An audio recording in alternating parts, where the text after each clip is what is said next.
Você já trabalhou anos para construir alguma coisa e teve medo de perder tudo de uma vez? Há quase 3.000 anos, um homem passou exatamente por isso, perdeu tudo o que tinha em um único dia. Qualquer pessoa travaria depois de uma perda dessas. Ele não travou. A Bíblia registra exatamente o que ele fez, e por que isso ainda funciona para quem perde tudo hoje. Jó, capítulo 1, versículo 3. Possuía ele 7.000 ovelhas, 3.000 camelos, 500 juntas de bois e 500 jumentas, tendo também muitíssima gente ao seu serviço, de modo que este homem era o maior de todos os do Oriente. Repara no que forma essa riqueza: rebanho e gente trabalhando. Nada de cofre, nada de prata guardada. A tradição situa essa história na terra de Uz, um lugar que ninguém localiza no mapa hoje, e nem os estudiosos concordam se Jó existiu de verdade ou se é uma figura usada para discutir sofrimento e justiça. Mas os números do texto são exatos, e é neles que a história se apoia. E é esse patrimônio inteiro que desaba num único dia. 4 mensageiros chegam, um atrás do outro, sem pausa nenhuma, e cada um termina a fala com a mesma frase: só eu escapei para trazer-te a nova. Jó 1, versículo 15. Os sabeus levam os bois e as jumentas. Fogo cai do céu e queima as ovelhas.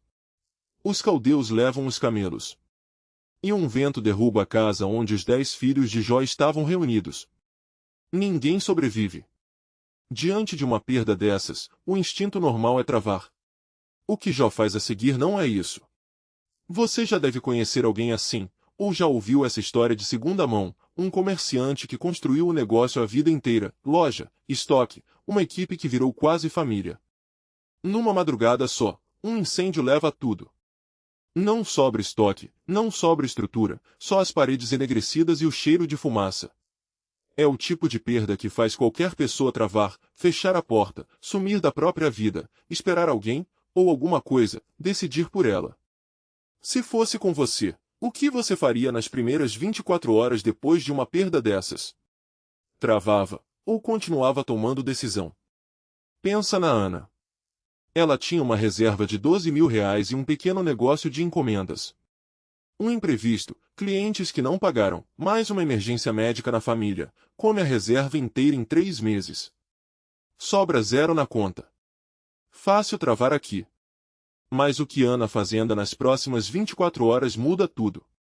A diferença entre travar e seguir em frente não é só otimismo. É uma ação concreta. No mesmo dia em que o saldo zera, Ana senta, numa única sessão, e faz 2 coisas.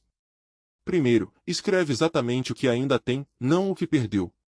Nesse caso, a habilidade de fazer as encomendas, 3 clientes fixos, e a casa própria, sem dívida em cima dela. Segundo, escolhe uma única ação para aquela semana: reajustar o preço das encomendas para o novo custo, ou renegociar um prazo com um fornecedor. Jó, capítulo 1, versículo 21.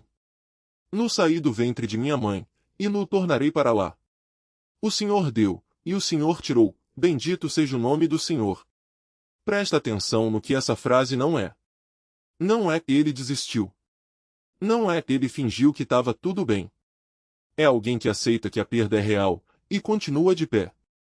É como um jardim depois de um incêndio. Ninguém planta uma floresta inteira no dia seguinte às cinzas. O que dá para fazer é limpar o terreno, plantar o que cabe naquele dia, regar, esperar.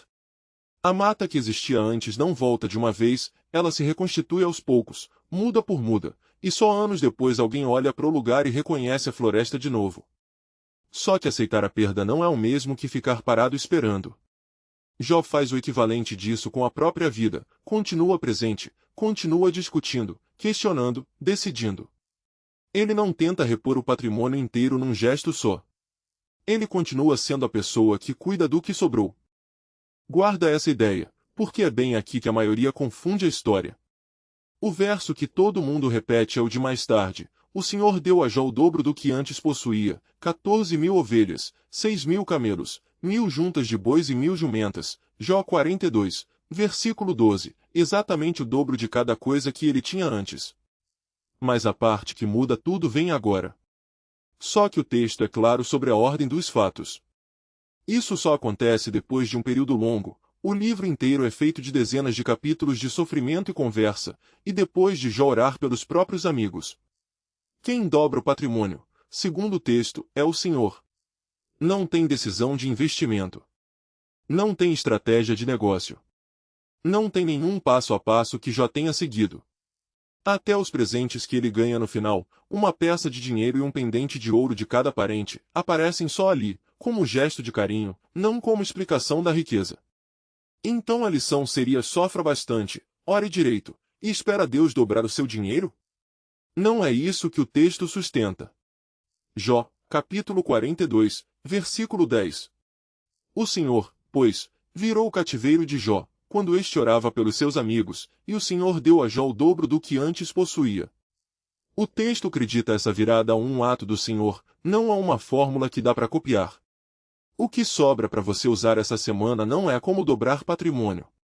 É o pedaço que aparece bem antes disso, no dia em que o saldo bateu zero, continuar cuidando do que resta, escrever o que ainda tem, escolher uma ação concreta, em vez de esperar as coisas se resolverem sozinhas.